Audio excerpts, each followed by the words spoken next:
Good morning everyone. So today we are going to discuss about some types of solvents which are quite important in the organic reaction mechanism.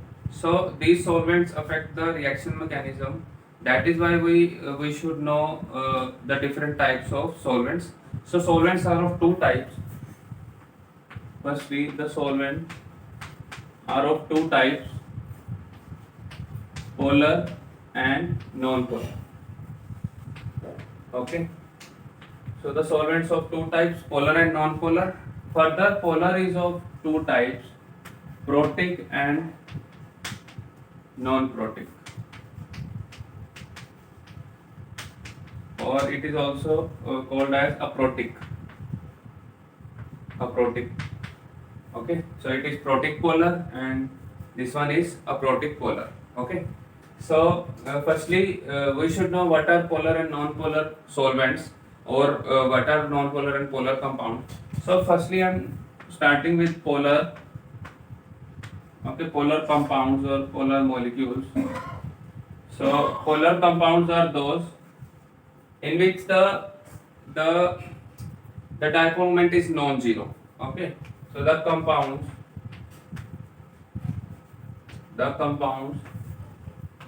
in which the vector sum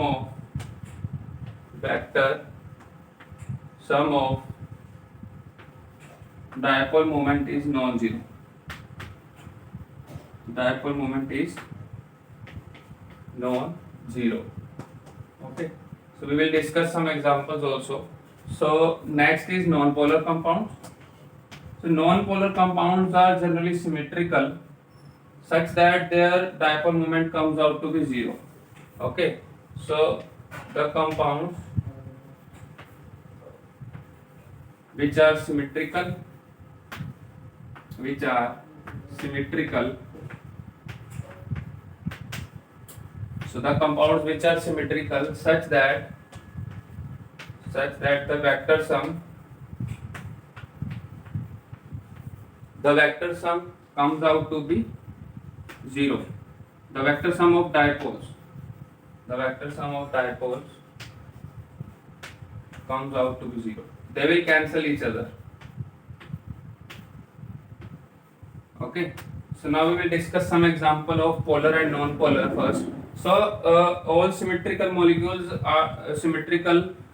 are those in which the all bonds are identical first. Okay. So in symmetrical molecules, all bonds are identical. For example, we have methane. In methane, all the bonds are identical, which are also at equal angle 109.5 degree. Okay, so all angles are equal, all bonds are equal. That is why its vector sum of dipoles comes out to be zero. Okay, so in this case, the dipole moment is zero in case of methane. So methane is an example of non-polar. Okay, next we have, now if I replace any of the hydrogen with any other atom, like we have chlorine. If I replace it with chlorine, then I get CH3Cl. Now it is not non-polar because it has some dipole moment. That is why it is a polar compound. CH3Cl. Similarly, we have CHCl3, which is known as chloroform. It is also polar. Now, a very important non-polar solvent is CCl4. In case of CCl4, all bonds are equal, all bonds are identical. That is why its vector sum also comes out to be zero. And similarly, we have AlCl3 with trigonal planar structure. All angles are of 120 degree, so it is also considered to be as non-polar. And if I replace these three chlorine, out of these three chlorine with other halogen atom, like we have CHCl2F. Okay, I am taking any hypothetical compounds, AlCl2F. So now it become polar. Okay, now it become polar.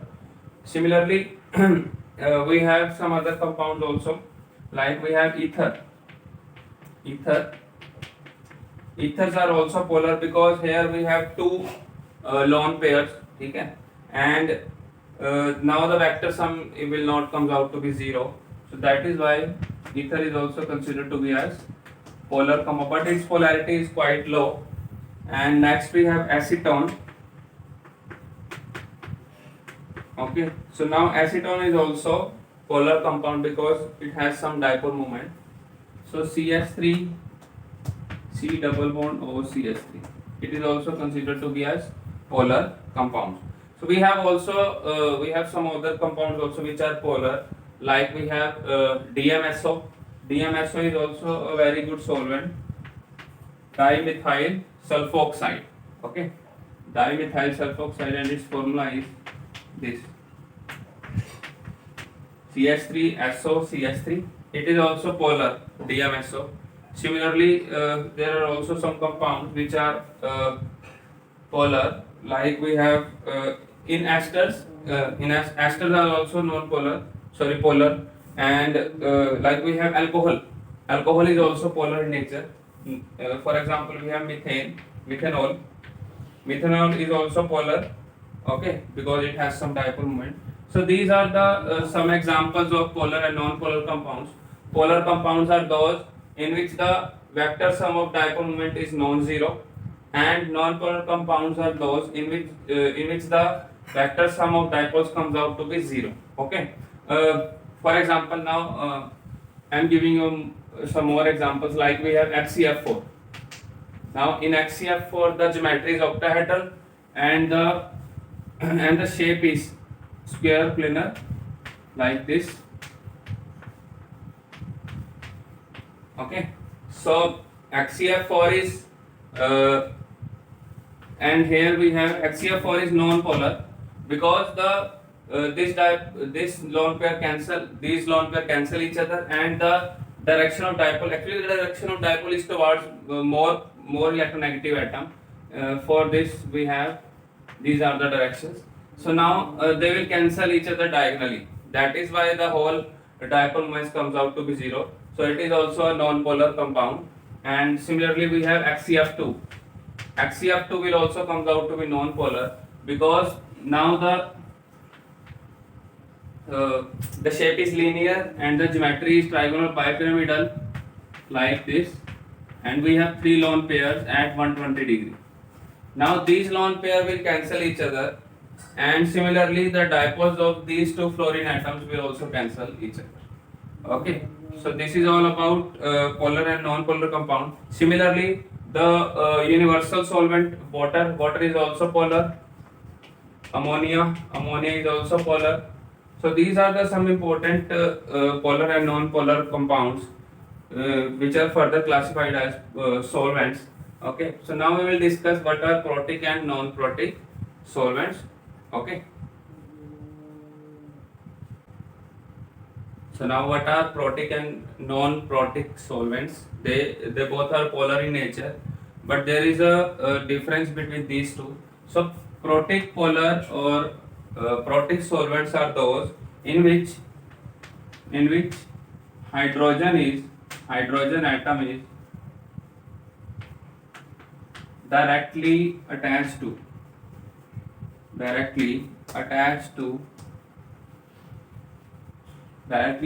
with a highly electronegative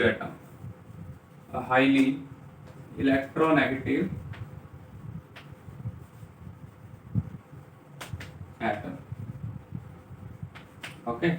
So protic polar क्या होते हैं? In which the hydrogen atom is directly attached to a very electronegative atom. So like we have fluorine, oxygen, nitrogen. So these are the few highly electronegative atom. तो आप phone से याद रख लीजिए, FON, phone, fluorine, oxygen and nitrogen. Okay. So these are the some important highly electronegative atoms. So for example we have water. In water, hydrogen is attached to oxygen atom, which is highly electronegative. Like we have hydrogen fluoride, HF. Like we have NH3. Okay, so these are the some examples of protic polar. And so now if we have alcohol is also a polar protic solvent. And what about non-polar protic? What are the examples of non-polar protic? For example, we have ether. Ether is non-polar protic because here hydrogen is attached to carbon atom, not oxygen atom. Similarly, we have acetone. Okay, so ये कुछ example है non-polar and polar protic के. Now, what is the effect of solvent on the reactivity of any particular reaction? So we will discuss it. Now, if we take any of the reaction, any nucleophilic or electrophilic, so I am taking a nucleophilic substitution reaction. So, in nucleophilic substitution reaction, a nucleophile attacks on the reagent or on the compounds, and then it will replace the group which is already present in the compound. Like we have R.